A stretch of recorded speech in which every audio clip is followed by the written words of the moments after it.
Hey, what's up, guys? Welcome to ZR Chess. Yep, so we're back today, this week, going over a few things. I just wanted to go over something real quick before I start going into a game. Pawn set structure like this, a pawn setup where you've got three pawns and they're against three pawns here. And if you look at this, it looks quite like black is winning here pretty much straight out with the with the pawn here coming to promote, but that's not the case actually. There's a way that white can break through this. I just wanted to go through that because I thought it was very interesting. As every now and then I do get into a position similar to this structure where you got three pawns and three pawns. It's a nice trick to know. So the move here is going to be the center pawn, g6. So we move the center pawn into the fray, and then it's attacked by both the f pawn and the h pawn. And no matter what black does, white is going to promote. So if black just starts to move his piece down, we go boom boom and we're promoted, plus with a check in this instance. If black tries to just move forward, then we take the other pawn, whichever one that might be, and we promote. And if black takes on one side, this might look even after we take, but it's not, because we're not going to take. We're going to move up to h6. And from here, we've got too much to deal with. If black takes here, then we're going to go here and we're going to promote. And if black takes here, we're going to push forward and promote. There's nothing he can do to stop this. And so really, I mean, we've seen it's the first one to move here.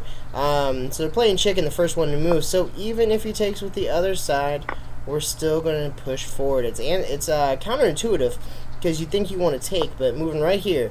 And now we've got two pawns, and he can't stop them both. We are going to promote. Just wanted to show that real quick. And I'm going to go ahead and get into a game, see what we can get into. Let's get into, let's say a 10-minute. Sounds fun. And hopefully get a good opponent, and hopefully we can get some good gameplay going. So let's go ahead and jump into d4, which is obviously my favorite if you ever watch this channel. If you don't, then you probably don't know that. Moving out with the knight, probably preparing a London structure. I do enjoy the London.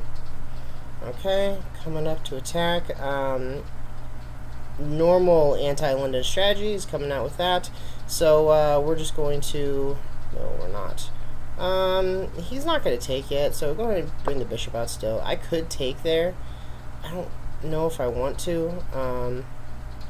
We'll see. If he takes there, I might actually take with the queen. We'll see. So, yeah, I'm going to go ahead and take here now. He's going to move up with the pawn. And I could probably hold on to this if I really wanted to somehow. With the pawn, I don't know. No, I can't really hold on to that. So, going to... What's my best move here? Go ahead and push the pawn forward. Okay, let's see. So he went ahead and took.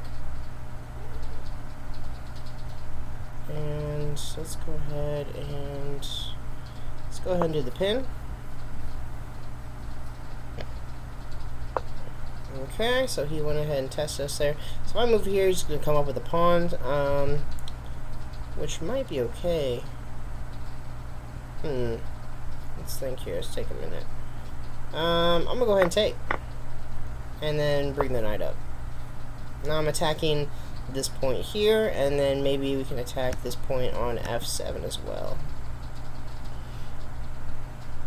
It's very interesting. Possibly beneficial for us. I like my position on the king side here. I could come up with a pawn, or I could go ahead and come up with the knight. The knight, I'm going to get in some pin trouble, so I'm going to do the pawn. He really needs to protect this somehow. Probably with bishop b7 would be the best way, or maybe knight e7. He could use a queen, but what's the point? I can always kick it away somehow. Okay, so queen goes there, and I see he's attacking here, but let's go ahead and push this rook away. So once the rook moves to, say, d6, yeah, that could be a very interesting line. After we push here, maybe. Or maybe even push here, I'm not sure. Either way, I want the queen off of this diagonal so that I can castle. Quite annoying. So I'm going to go ahead and push him away again here. Let's get the queen out of here. And he's got nowhere to run over here. He's going to have to move back. He's not going to go here. He wants to protect the pawn. So probably, I don't know. We're sufficiently putting him back real quick. He's probably going to be 7.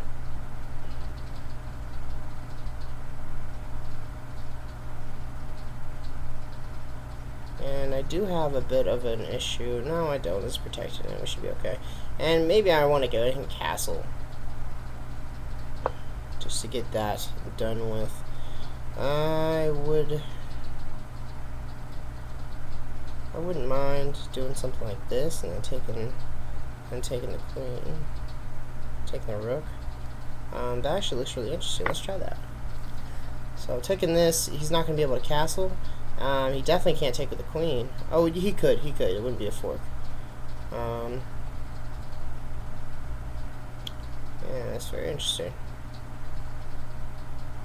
If he takes me there, I'm going to go ahead and take the rook.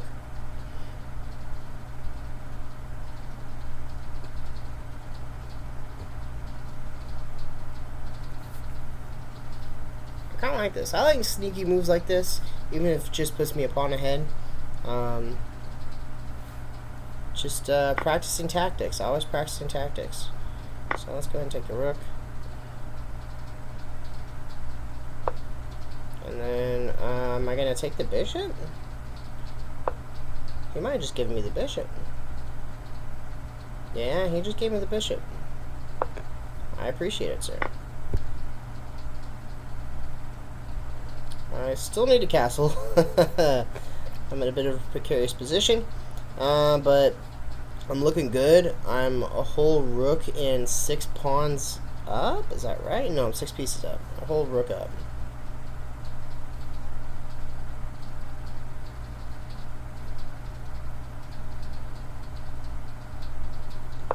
Maybe finally this will get me back in the 1900s. Sick of being in the 1800s again. I need to get back up to 1900. Okay, so attacking the pawn structure here, I get that. Do I want to castle and let that go, or what? I don't want to let that go. I can't really do that. I need to protect this pawn somehow, I think. Interesting. I could come here and threaten down there. I need to get the knight out somehow. I really need a castle, but he's gonna wreck my king side here. Probably hear my cats. Let's go ahead and take this. He's giving it to me. I'm gonna take it.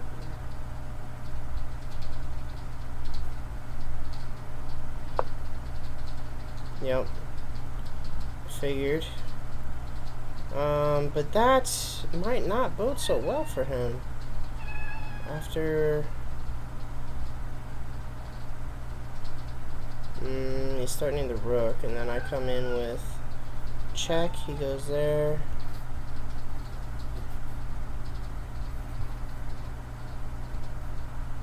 Let's go ahead and castle, just to be safe.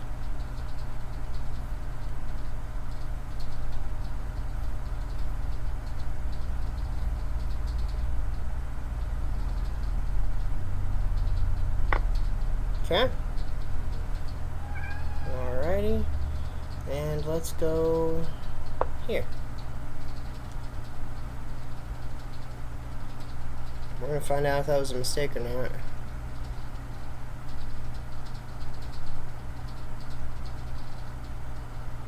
Did give up a rook, but I've got, I mean, his queen's out of the picture right now. I've quite a lot to show for it, for coming back to even material.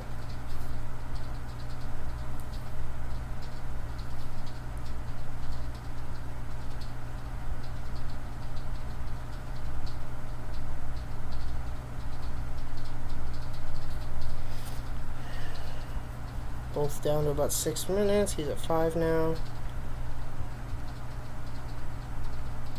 I feel good about this. It was definitely a mistake to let him take the rook. But, you know, it's whatever. I feel like that could be fine. Or even moving the knight out. Getting the queen attack. And bringing the rook over would be good. I really need to get this out. That knight move was kind of annoying. Just gonna be honest.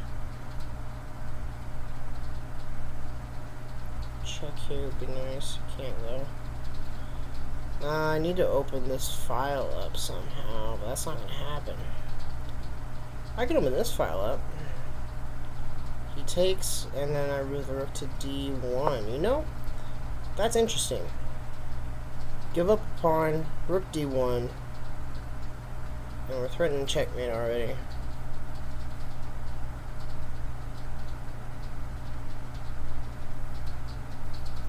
His queen's completely out of the game right now.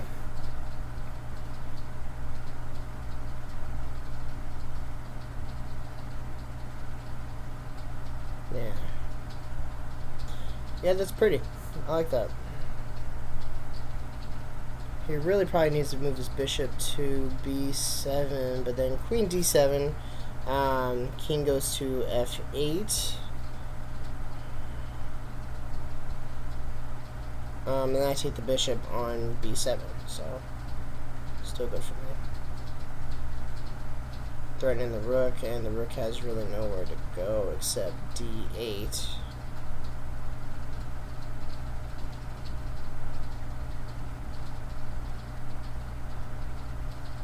And I need to be very careful, because once that rook moves, he's got a one-move checkmate with queen takes b1.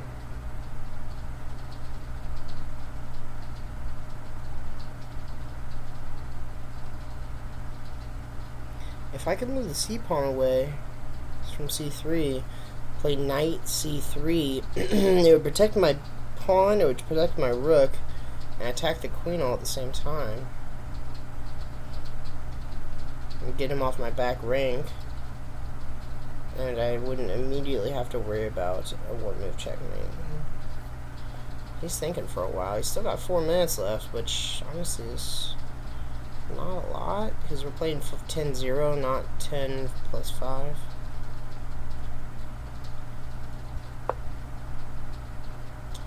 He didn't see it. He didn't see it. That's checkmate, folks. Thank you for playing. Good game. There are mistakes on both sides. No rematch. Okay. Then that's the game. All right. Let's go through this real quick.